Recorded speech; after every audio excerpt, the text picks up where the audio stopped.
Vamos ver, então, os critérios diagnósticos. No vídeo anterior, nós falamos de algumas características principais dos transtornos, e agora nós vamos ler os critérios, né? Qualquer dúvida que vocês tenham, vocês anotam, que a gente pode conversar no Meet depois. Lembrando que os critérios diagnósticos do DSM, né, são para orientar a fazer, e que uma das coisas mais decisivas é o prejuízo que isso traz, o nível de sofrimento que isso traz para a pessoa que está passando por aquele quadro. Todos os diagnósticos têm esse critério, né? Quais são os impactos para a pessoa que está naquele quadro, que prejuízos tem nas áreas de vida dela. Nosso primeiro diagnóstico, então, é o transtorno de ansiedade generalizada, e os critérios são: a letra A, ansiedade e preocupações excessivas, uma expectativa apreensiva, né? Lembrando que a ansiedade se dirige ao futuro, ocorrendo, na maioria dos dias, por pelo menos 6 meses, com diversos eventos ou atividades, tais como desempenho escolar ou profissional. Está exemplificando, né, que essa preocupação pode ter a ver com o desempenho na escola e no trabalho. O critério de tempo aqui é 6 meses, e a questão é aparecer na maior parte, na maioria dos dias, essa expectativa apreensiva, essa preocupação. B, outro critério é: o indivíduo considera difícil controlar a preocupação, né? Ele mesmo reconhece essa preocupação como excessiva e não consegue controlar. C, a ansiedade e a preocupação estão associadas com 3 ou mais dos seguintes 6 sintomas. Então, pelo menos algum deles precisam estar presentes na maioria dos dias nos últimos 6 meses. Então, o critério de tempo que a gente está trabalhando é que a pessoa tem se sentido ansiosa, nessa expectativa apreensiva, preocupada, na maioria dos dias por 6 meses, né? E esses sintomas precisam também estar presentes na maioria dos dias nos 6 meses. 1, inquietação ou sensação de estar com os nervos à flor da pele. 2, fatigabilidade, que a pessoa se sentir cansada, se sentir fatigada.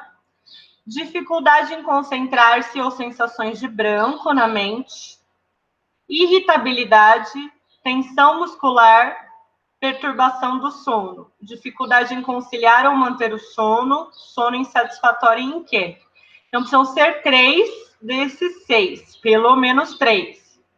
D, a ansiedade, a preocupação ou os sintomas físicos causam sofrimento clinicamente significativo ou prejuízo no funcionamento social, profissional, em outras áreas importantes da vida do indivíduo, que é a questão do sofrimento, do prejuízo para a pessoa que sofre o transtorno. Tem outros critérios que são para diferenciar, que não vem de outra condição médica, não vem do uso de medicamento ou de alguma substância. Lá no DSM vocês podem ler todos, tá? Eu coloquei aqui as partes dos diagnósticos mais específicas, mas todos os diagnósticos também têm essa diferenciação do que é preciso observar para excluir, né? Que não é uma doença, outra doença fisiológica que está causando nenhum medicamento, nenhuma substância, e assim por diante, ok? Então, o importante aqui de vocês guardarem é que a ansiedade generalizada tem a ver com essa ansiedade, preocupação, apreensão constante por um período de tempo prolongado, né? No caso, a medida aqui é 6 meses. E o transtorno de ansiedade social, também chamado de fobia social. Está com um tamanho diferente, porque eu peguei de páginas diferentes, mas aqui está o critério diagnóstico A. Medo ou ansiedade acentuados acerca de uma ou mais situações sociais em que o indivíduo é exposto a possível avaliação por outras pessoas. Então, a avaliação, ela é um eixo aqui para a gente pensar o transtorno de ansiedade social. Exemplo, inclui interações sociais, manter uma conversa, encontrar pessoas que não são familiares, ser observado, por exemplo, ser observado comendo, ser observado bebendo, e situações de desempenho diante dos outros, por exemplo, palestras. Então, interagir, perceber outras pessoas te observando, precisar desempenhar algo em público que as pessoas vejam, né? São algumas das situações em que esse temor da avaliação, essa ansiedade em se sentir exposto ao olhar, pode estar presente. Critério B. O indivíduo teme agir de forma a demonstrar ansiedade, sintomas de ansiedade que serão avaliados negativamente. Né? A pessoa conta, olha, para mim, se as pessoas perceberem que eu estou demonstrando a ansiedade, vai ser humilhante, constrangedor, provocará rejeição, ofenderá. Então, a pessoa ela acaba muito vigilante de si. Ela fica ansiosa com a possibilidade de demonstrar sintomas ansiosos. Com o temor do olhar, a pessoa se olha, se observa, se vigia, se controla e a ansiedade vai crescendo. Né? Uma ansiedade em relação a como as pessoas vão olhar para mim, e nisso eu acabo me observando muito com medo de como as minhas reações podem despertar reações nas outras pessoas. D. As situações sociais são evitadas ou suportadas com intenso medo ou ansiedade. Ou a pessoa vai e enfrenta, mas está se sentindo muito mal, com sintomas de ansiedade forte, ou ela evita, e aí vai trazendo prejuízos, porque ela deixa de fazer uma série de atividades que são necessárias ou que são importantes para ela. E o medo ou a ansiedade é desproporcional à ameaça real apresentada pela situação social e o contexto sociocultural. Nós não vamos considerar transtorno de ansiedade social se o contexto social de fato julga de forma hostil, é agressivo, desvaloriza, inferioriza. Então, se é uma situação em que a pessoa sofre preconceito e discriminação, em que a pessoa sofre assédio moral, em que ela é tratada de forma negativa, isso não é transtorno de ansiedade social, né? Isso é uma reação ao contexto. Então, é muito importante considerar o contexto, ok? F. O medo, ansiedade ou esquiva é persistente, geralmente durando mais de 6 meses. E G. O medo, ansiedade ou esquiva causa sofrimento clinicamente significativo ou prejuízo no funcionamento social, profissional ou em outras áreas importantes da vida do indivíduo. Lembrando que essa questão do sofrimento e dos efeitos prejudiciais está presente nos diagnósticos de uma forma geral. O próximo diagnóstico é o de fobia específica. Né? O critério diagnóstico A para fobia específica é o medo ou ansiedade acentuados acerca de um objeto ou situação. Por exemplo, o medo ou ansiedade acentuado de voar, o medo ou ansiedade acentuado de altura, o medo ou ansiedade acentuado de animais, de tomar injeção, de ver sangue. B. O objeto ou situação fóbica quase invariavelmente provoca uma resposta imediata de medo ou ansiedade. Se o medo da pessoa é de sapo, estando um sapo ou ouvindo um som que ela imagina que possa ser um sapo, ou estando num lugar que ela sabe que podem ter sapo, a resposta é praticamente imediata. C. O objeto ou situação fóbica é ativamente evitado ou suportado com intensa ansiedade ou sofrimento. Então, a pessoa consegue ficar lá, mas com um desconforto muito grande dos sintomas de ansiedade. Ou ela não consegue ir em determinados lugares, fazer determinadas coisas por essa experiência de medo e ansiedade. D. O medo ou ansiedade é desproporcional em relação ao perigo real imposto pelo objeto ou situação específica e ao contexto sociocultural. Mais uma vez, a gente precisa perceber, né? Se existe um contexto em que aquele determinado objeto, naquele contexto, é muito temido, ou pode, de fato, gerar consequências muito negativas, né? Então, precisar avaliar qual que é o contexto em que essa fobia se desenvolve, né? Uma pessoa que tem fobia de armas de fogo, né, num contexto em que os tiroteios acontecem com frequência, em que ela teve experiências próximas, os perigos da arma de fogo, não dá para chamar de fobia, ok? A fobia precisa ser desproporcional.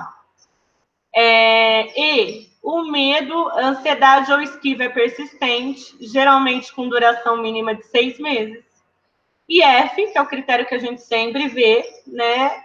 O sofrimento é clinicamente significativo e tem prejuízo em áreas importantes, né? Então, vocês vão percebendo que os diagnósticos do DSM, eles podem receber várias críticas, né? Como que o número de critérios é delimitado, como que o tempo é delimitado, será que não é uma generalização? Mas a gente não pode dizer que o DSM não tem esse cuidado em falar. Considerem os fatores do contexto sociocultural, considerem quais são os impactos prejudiciais na vida daquela pessoa, em quais esferas da vida. Considere o sofrimento que ela relata, o sofrimento clínico, né? Então, o diagnóstico ele não vai ser apenas a presença de alguns sintomas, vai ser a presença de alguns sintomas para alguém que está sofrendo com ele, num contexto cultural em que esse sofrimento não corresponde a como essa cultura predominantemente se organiza e com efeitos prejudiciais para áreas da vida que são importantes para aquela pessoa. E o transtorno de pânico, eu dividi em 2 slides que a lista de sintomas é um pouco maior, né? Esse primeiro slide vai falar dos ataques de pânico. Uma pessoa, ela pode ter ataques de pânico sem desenvolver transtorno de pânico. O transtorno de pânico necessariamente tem um ataque, ok? O ataque de pânico, ele é recorrente e inesperado. Como que o DSM define um ataque de pânico? Um ataque de pânico é um surto abrupto de medo intenso ou desconforto intenso que alcança um pico em minutos e durante o qual ocorrem 4 ou mais dos seguintes sintomas. Então, existe essa característica abrupta, que é o vir do nada, a pessoa não está esperando, ela não imagina quando que o ataque de pânico vai acontecer, ela não sabe como começa, se desencadeia de uma forma que a surpreende, inesperada, e o pico é em minutos, é algo rápido, é algo intenso, né? Os sintomas, então, 1, palpitações, coração acelerado, taquicardia, 2, sudorese, 3, tremores ou abalos, 4, sensações de falta de ar ou sufocamento, 5, sensações de asfixia, 6, dor ou desconforto torácico, 7, náusea ou desconforto abdominal, 8, sensação de tontura, instabilidade, vertigem ou desmaio, 9, calafrios ou ondas de calor, 10, parestesias, que são anestesia ou sensação de formigamento, 11, desrealização, sensações de irrealidade, é como se está fora do corpo, né? Despersonalização, sensação de estar distanciado de si mesmo, né? Ah, será que isso que está acontecendo mesmo? Será que isso está acontecendo comigo? Será que eu sou essa pessoa? A pessoa se sente despersonalizada, desrealizada, medo de perder o controle ou enlouquecer e medo de morrer, né? São sintomas de ansiedade aguda, intensa, né? E precisam estar presentes 4 ou mais desses 13 sintomas. Aqui na nota está dizendo que a pessoa pode tanto estar calma quando o ataque de pânico vem, ou ela pode estar ansiosa quando o ataque de pânico vem. Mas o pânico ele é diferente da ansiedade nessa intensidade, que existe um pico de ansiedade, com medo de perder o controle, o medo de enlouquecer, o medo de morrer. É algo que toma conta da experiência da pessoa. Para diagnosticar o transtorno, pelo menos um dos ataques foi seguido de 1 mês ou mais de uma ou de ambas as seguintes características. Então, aqui, no critério A, nós estamos identificando os ataques. A partir do B, o transtorno. Apreensão ou preocupação persistente acerca de ter ataques de pânico. adicionais ou sobre suas consequências. Por exemplo, perder o controle, ter um ataque cardíaco, enlouquecer.